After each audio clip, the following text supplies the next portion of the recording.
Bonjour, c'est un véritable bonheur de se retrouver aujourd'hui pour une nouvelle exploration.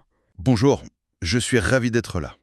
On va plonger ensemble dans un sujet qui touche absolument tous les aspects de la vie quotidienne, mais qui, curieusement, fait transpirer pas mal de gens à la simple idée de l'aborder. Oui, on parle bien d'argent, n'est-ce pas, Evelyne? Exactement, l'argent. Et plus précisément, on va examiner une question qui semble presque provocatrice quand on y réfléchit 2 secondes. Est-ce qu'un budget peut rendre heureux? C'est une excellente question, et elle est vaste. Vraiment vaste. On le sait, hein, l'argent c'est un sujet lourd, c'est un immense tabou culturel, surtout chez nous, et pour énormément de monde, c'est une source de stress accablante. Tout à fait. Le but ultime, c'est de comprendre comment on peut reprendre le contrôle de ses finances pour au final retrouver une véritable sérénité d'esprit. C'est une approche fantastique, et honnêtement, tellement nécessaire par les temps qui courent. C'est clair. Ce qui est essentiel de comprendre d'emblée, en fait, c'est l'image populaire qu'on se fait d'un budget. Généralement, on imagine tout de suite une camisole de force. Un tableau excellent terminable. Voilà, le truc bien angoissant, un outil de privation stricte. Alors que c'est tout le contraire, c'est un formidable outil de liberté. En fait, analyser son propre rapport à l'argent, c'est faire un véritable travail d'introspection. C'est-à-dire qu'on va fouiller dans ce qu'on ressent vraiment. Exactement. C'est comprendre ses propres émotions, ses peurs latentes et ses désirs les plus profonds. Un budget, ce n'est qu'un miroir de tout cela. Ok, alors décortiquons ça un peu, parce que le constat émotionnel actuel est quand même assez intense. Oui, très intense. Surtout avec l'inflation des dernières années, le coût de la vie qui s'envole, le malaise est palpable dans toutes les sphères de la société. C'est d'ailleurs frappant de voir les derniers chiffres d'un sondage léger de 2023. Ah oui, les chiffres sont parlants. Près de 86% des Québécois ressentent un stress financier. 86%. C'est la quasi-totalité de la population. C'est énorme. Et ce qui est encore plus fou, c'est qu'un tiers des gens évitent carrément de regarder leur compte bancaire pour ne pas angoisser. C'est la fameuse politique de l'autruche. La tête dans le sable. Exactement. La peur du chiffre est si paralysante que l'ignorance totale semble être le seul refuge possible. Et tu sais, ce comportement d'évitement, c'est passionnant d'un point de vue clinique. Ah bon? C'est pas juste de la paresse. Ah non, pas du tout. Cela soulève une question extrêmement importante sur la manière dont le cerveau humain gère l'anxiété profonde. Cette peur d'ouvrir son application bancaire le matin, c'est un mécanisme de défense très documenté. D'accord. En psychologie financière, on explique souvent ce phénomène par le concept des scénarios monétaires, ou money scripts en anglais. Des scénarios monétaires. Oui, ce sont des croyances profondes, souvent totalement inconscientes, que l'on acquiert dès la petite enfance. Simplement en observant notre entourage agir avec l'argent. C'est-à-dire, est-ce qu'on parle des phrases du genre «l'argent ne pousse pas sur les arbres», ce qu'on entendait à table quand on était petit? Exactement. Ce climat familial forge des scénarios qui se divisent généralement en 4 grandes catégories. Ok, je suis curieuse. Il y a d'abord l'évitement, dont on vient de parler. On a intériorisé l'idée que l'argent est quelque chose de mauvais, de corrupteur ou de trop stressant, alors on le fuit. On refuse d'en parler, on refuse de compter. Voilà. Ensuite, il y a le statut. C'est cette idée, malheureusement très toxique, que la valeur personnelle d'un individu est strictement équivalente à sa richesse matérielle. Genre, si on n'a pas la belle voiture, on ne vaut rien. C'est ça. Troisièmement, on trouve le culte de l'argent. La croyance aveugle que plus d'argent résoudra magiquement absolument tous les problèmes de la vie. Qu'il soit en émotionnel, relationnel ou professionnel. Tout à fait. L'argent comme solution universelle. Et j'imagine que le dernier est lié à la peur de manquer. Absolument. C'est la vigilance. Une prudence extrême, presque paranoïaque. Ce scénario mène souvent à des finances très saines sur le papier, mais au prix d'une anxiété constante. Donc une incapacité totale à profiter de la vie ou à s'accorder le moindre plaisir sans culpabiliser? C'est le grand paradoxe. Ces croyances silencieuses dictent les choix d'aujourd'hui, qu'on soit au supermarché ou chez le concessionnaire automobile, sans même qu'on s'en rende compte. C'est fou de se dire que la façon dont des parents refusaient de parler d'argent il y a 20 ans, ça dicte une angoisse au moment de payer un simple café aujourd'hui. Et oui, l'empreinte est profonde. Et c'est là que ça devient vraiment intéressant, parce qu'à ces bagages de l'enfance s'ajoute une pression résolument moderne. Les réseaux sociaux. Exactement. Le piège des réseaux sociaux est un concept fascinant, la dysmorphie financière. C'est cette idée que les images de vie parfaite, de luxe permanent sur Internet, déforment complètement la perception de la réalité économique. C'est un phénomène très actuel. On finit par croire que la norme absolue, c'est de voyager en classe affaires à Dubaï et de porter du prêt-à-porter de luxe tous les jours. Bien sûr, la comparaison sociale a toujours existé, mais les réseaux sociaux agissent comme une loupe déformante, fonctionnant 24 heures sur 24. On est bombardé. Le cerveau n'est pas fait pour absorber le meilleur 1% de la vie de milliers de personnes et l'assimiler comme étant la norme moyenne. Il y a d'ailleurs une histoire fascinante qui circule sur les forums de Reddit et qui illustre parfaitement ce piège. Ah oui, raconte. C'est un utilisateur qui explique avoir dépensé l'intégralité de ses économies pour faire 6 voyages internationaux en une seule année, 6 voyages. en un an. Oui, pourquoi? Essentiellement poussé par cette injonction sociale à vivre des, je cite, expériences incroyables pour pouvoir les afficher et prouver qu'il profitait de la vie. Le besoin de validation. Sauf que, 6 mois plus tard, le retour à la réalité est brutal. La personne explique n'avoir plus de vie car tout son salaire sert désormais à rembourser des dettes de cartes de crédit écrasantes. C'est dramatique. C'est le paradoxe total. Acheter de la liberté apparente pour finir prisonnier d'un système de remboursement. Ce qui se joue ici, du point de vue de la psychologie comportementale, c'est le mécanisme redoutable du tapis roulant hédonique. Le tapis roulant hédonique. Oui, c'est un concept crucial pour comprendre la surconsommation moderne. Lorsqu'un achat impulsif est fait, ou qu'une dépense vise à asseoir un statut social, comme ces fameux voyages magnifiques postés en ligne, le cerveau libère une forte dose de dopamine.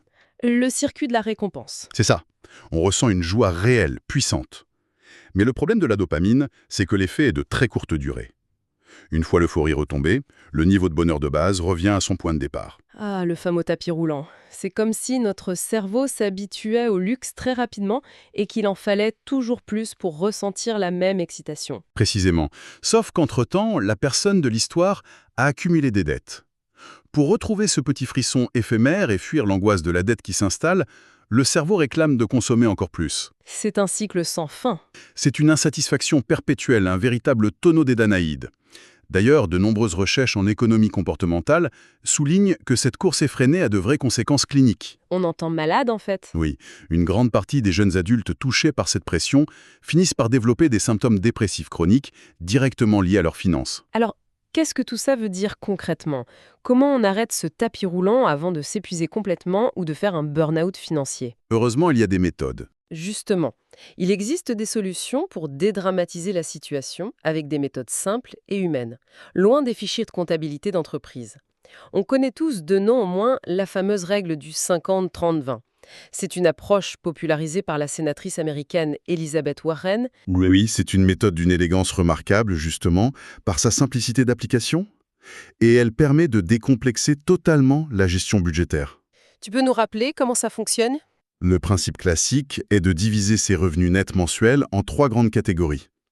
Premièrement, 50% du budget est alloué aux besoins vitaux, incompressibles. Donc on parle ici du loyer, des courses alimentaires de base, de l'électricité, des assurances? Voilà. Ensuite, 20% sont dirigés vers la sécurisation de l'avenir, donc l'épargne pour les coups durs ou le remboursement accéléré des dettes. Et le reste? Et enfin, les 30% restants sont réservés aux envies et aux plaisirs. Alors là, je me permets de jouer l'avocat du diable une seconde. Vas-y. C'est bien beau 50% pour les besoins vitaux sur le papier, mais soyons honnêtes, avec la crise du logement dans les grandes villes aujourd'hui, garder son loyer, son chauffage et sa nourriture sous la barre des 50% de son salaire net, c'est presque de la science-fiction pour beaucoup de gens. C'est une critique tout à fait légitime, et c'est un point de friction majeur aujourd'hui. C'est pourquoi cette règle ne doit jamais être vue comme une loi universelle punitive. C'est adaptable. Complètement. Si le coût de la vie rend les 50% insuffisants, la méthode invite à l'indulgence. On ajuste les pourcentages à sa réalité. Peut-être que c'est du 60-20-20 ou du 70-10-20. L'important n'est pas le chiffre exact, c'est l'intention. Je vois. Et surtout, la véritable magie psychologique de cette méthode réside dans la fameuse catégorie des plaisirs, qu'elle soit de 30%, de 20% ou même de 10%. C'est ça qui est fascinant. Le mot plaisir fait partie intégrante de la structure du budget. Ce n'est pas ce qui reste par miracle à la fin du mois, c'est planifié. Exactement. L'importance neurologique de prévoir ce budget plaisir est immense. En prévoyant le plaisir à l'avance dans un cadre strict, on supprime instantanément la culpabilité liée à la dépense. On sait qu'on a le droit. Si la sécurité future est gérée et que le loyer est payé, alors cet argent réservé aux sorties ou au restaurant peut être dépensé l'esprit totalement libre. Le budget opère une mutation psychologique. D'un instrument de restriction redouté, il devient une véritable autorisation officielle de dépenser joyeusement. Est devenu invisible. C'est le grand problème des paiements numériques. Entre le paiement sans contact sur le téléphone, la montre connectée ou les abonnements qui se prélèvent automatiquement, c'est de l'eau qui file entre les doigts. On ne s'en rend même plus compte qu'on dépense. On est déconnecté de l'acte d'achat. C'est pourquoi la tendance du cash stuffing, ou la méthode des enveloppes, fait un retour en force massif, notamment chez les plus jeunes. Oui, on le voit beaucoup sur les réseaux. Le concept est vieux comme le monde. Au début du mois, on retire son budget plaisir ou courses en argent liquide et on le glisse dans des enveloppes physiques. Et les résultats de cette méthode archaïque à l'ère du tout numérique sont très révélateurs. Absolument. Une enquête de l'IFOP réalisée pour la Monnaie de Paris révèle que 80% de ceux qui utilisent de l'argent liquide estiment que cela les aide à beaucoup mieux gérer leur budget. 80%, c'est énorme. C'est la preuve que le concret, le fait de toucher les billets, ça compte énormément. Si on relie cette pratique à la neurologie de la prise de décision, l'explication est passionnante. Le cerveau humain a énormément de mal à appréhender les concepts purement abstraits. L'argent invisible. Voilà. Une simple ligne de pixels qui diminue sur un écran de téléphone ne déclenche pas du tout le même signal d'alarme émotionnelle que le fait de voir, de toucher et de se séparer physiquement d'un beau billet de banque. Dans des études d'économie comportementale, on appelle cela la douleur de payer. La douleur de payer, c'est-à-dire que ça fait physiquement mal de donner un billet? Métaphoriquement, oui.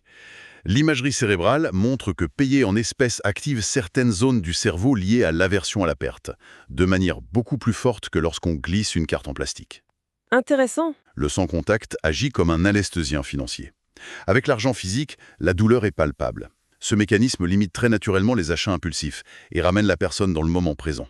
Et quand l'enveloppe en papier dédiée au restaurant est vide le 20 du mois, il n'y a plus de débat possible. Impossible de négocier avec une enveloppe vide. Exactement. La limite est physique. C'est vrai qu'il est impossible de tricher avec le papier. Mais au-delà de la méthode des enveloppes, quand il n'y a plus d'argent pour le restaurant, ça soulève une question beaucoup plus large sur notre mode de vie. Oui, on touche au sens de la vie, là. C'est là qu'on aborde notre troisième grande partie. L'art de vivre et la recherche d'une forme de sobriété heureuse. Comment trouver la paix quand on doit réduire son train de vie?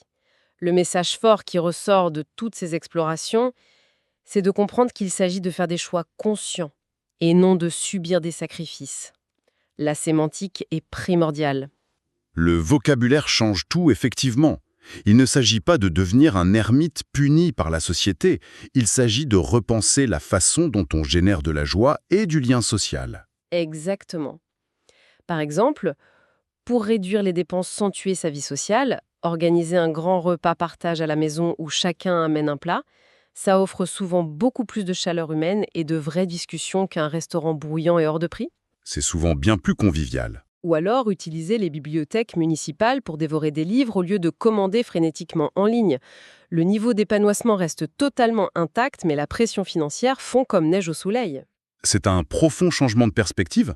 Et pour accompagner ces choix au quotidien face à une société d'hyperconsommation extrêmement bien rodée, il y a une astuce psychologique redoutable. Laquelle?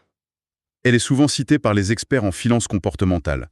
C'est la règle des 24 à 48 heures. Le principe est d'imposer un délai d'attente strict avant tout achat non planifié. Ce n'est pas une autopunition, c'est de la pure physiologie. Comment ça se passe dans le cerveau à ce moment-là? Au moment où l'attention est captée par un bel objet dans une vitrine ou sur un site web, c'est le système limbique qui s'embrase. Le siège des émotions? C'est ça. C'est le centre archaïque des émotions et de la recherche de récompenses immédiates. Il crie « Je le veux maintenant ».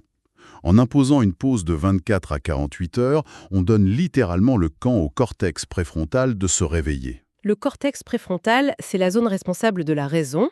Oui, situé à l'avant, responsable de la raison, de la planification à long terme et du contrôle des impulsions. Ça lui laisse le temps de reprendre le contrôle du volant. Très souvent, après 2 jours, le brouillard émotionnel s'est dissipé. C'est la fameuse technique du panier d'achat en ligne qu'on remplit à 2 heures du matin et qu'on abandonne lâchement jusqu'à ce que le site web nous envoie un email de désespoir en disant « Vous avez oublié quelque chose ?» Voilà, c'est un grand classique. Très souvent, la réponse honnête, c'est Non, je n'ai rien oublié, c'est juste mon cortex préfrontal qui est revenu de vacances. C'est une excellente illustration. Et le soulagement ressenti lorsqu'on décide de ne finalement pas acheter l'objet prouve bien que le désir était artificiel. Cette maîtrise de soi demande un bel entraînement mental, mais les résultats sur la qualité de vie sont indéniables. J'ai été particulièrement touchée par une autre histoire, lue sur Reddit, qui résonne fortement avec cette idée de reprendre le pouvoir. Encore sur Reddit. Oui, il s'agit d'une personne qui sort d'une année entière passée dans un plan de surendettement. Pour mettre en contexte, un plan de surendettement, c'est une épreuve psychologique et logistique extrêmement difficile.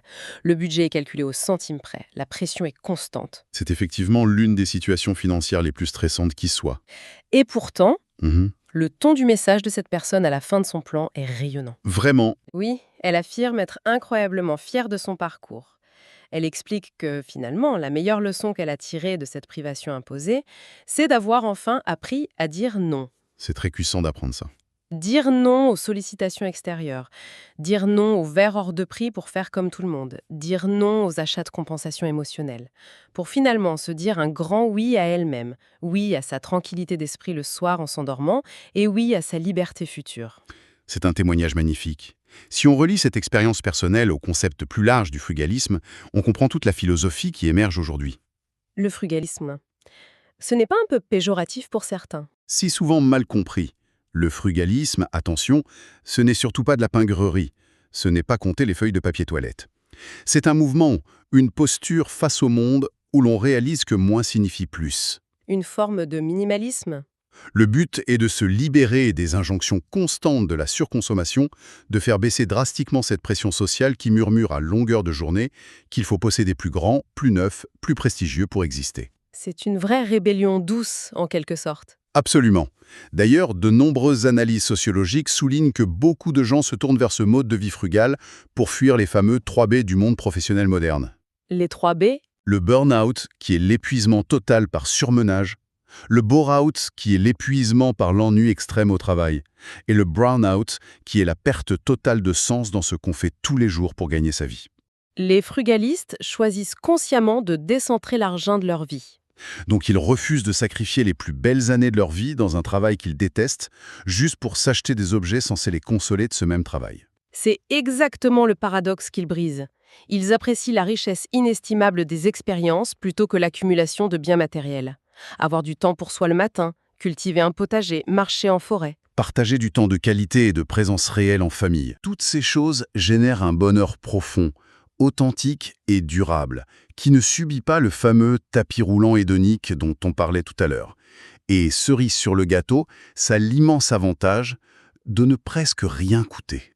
C'est merveilleux vu sous cet angle. Dans ce modèle, l'argent n'est plus le moteur de l'existence. Il reprend sa juste place, de simple outil, un pont pour garantir un sentiment de sécurité. C'est une vision incroyablement apaisante. Alors, qu'est-ce que tout ça veut dire au final? Quel est le grand enseignement qu'on peut tirer de cette exploration sur l'argent et le bonheur? Je dirais qu'il est temps de redéfinir nos termes. Exactement. C'est qu'il est grand temps de changer radicalement la définition que l'on donne au mot budget. Non, faire ses comptes n'est pas une punition d'adulte ennuyeux, ce n'est pas une cage destinée à emprisonner la spontanéité. Bien au contraire. C'est un filet de sécurité merveilleux, c'est une cartographie qui permet de dépenser son énergie et ses ressources pour les choses qui comptent véritablement pour soi, sans jamais ressentir l'ombre d'un stress ou le poids d'une culpabilité. C'est un beau résumé. Finalement, reprendre le contrôle de ses finances avec intention, c'est un acte de libération personnelle d'une puissance insoupçonnée. C'est l'essence même de toutes ces approches. Et pour clore cette réflexion, j'aimerais offrir une dernière idée un peu provocatrice, à laisser mûrir tranquillement pour ceux qui nous écoutent. On t'écoute. Chacun devrait prendre le temps, ne serait-ce qu'une fois, d'observer ses relevés bancaires mensuels avec un regard totalement nouveau. Non pas en voyant cela comme une liste angoissante de chiffres à soustraire, mais comme le miroir le plus fidèle de ses propres valeurs. Un miroir de ses valeurs? Si un inconnu examinait vos lignes de dépenses aujourd'hui, quelle priorité de vie il lirait-il? Verrait-il une personne qui investit dans sa santé, dans des moments de qualité avec ses proches, dans son apprentissage continu? C'est une question forte. Ou bien verrait-il les traces d'une personne épuisée qui tente d'acheter une validation sociale ou un réconfort éphémère à travers des objets? La véritable question, celle qui a le pouvoir de transformer une vie, c'est celle-ci. L'argent dépensé au quotidien est-il réellement, honnêtement, au service de ce qui rend profondément et durablement heureux? C'est une façon assez radicale de voir les choses. Regarder un simple ticket de caisse d'épicerie ou de centre commercial comme un miroir de ses valeurs, ça demande quand même une sacrée dose d'honnêteté envers soi-même. C'est l'exercice d'une vie. L'argent redevient un bulletin de vote pour le type de vie qu'on souhaite mener au quotidien. J'espère sincèrement que notre échange d'aujourd'hui permettra d'éclairer ce sujet si souvent redouté sous un jour nouveau, beaucoup plus optimiste, accessible et chaleureux. Je l'espère aussi. Dédramatiser l'argent, c'est possible. Et surtout, la dernière chose primordiale à retenir, c'est qu'il faut être indulgent envers soi-même dans ce processus. Démêler un rapport à l'argent forgé depuis l'enfance et modifier des habitudes financières profondément ancrées, ça prend du temps. Il faut de la patience. Il y aura des petites erreurs de parcours, il y aura des achats impulsifs qui passeront à travers les mailles du filet du cortex préfrontal, et c'est parfaitement humain. Ce n'est pas grave, l'important c'est la direction qu'on prend. C'est d'avancer pas à pas avec une grande bienveillance vers une vie un peu plus sereine et plus alignée avec soi-même chaque jour. Merci infiniment d'avoir partagé ce moment d'exploration et de réflexion. Il est essentiel de prendre soin de soi, de ses projets, et on se dit à très bientôt pour une nouvelle plongée. Au revoir.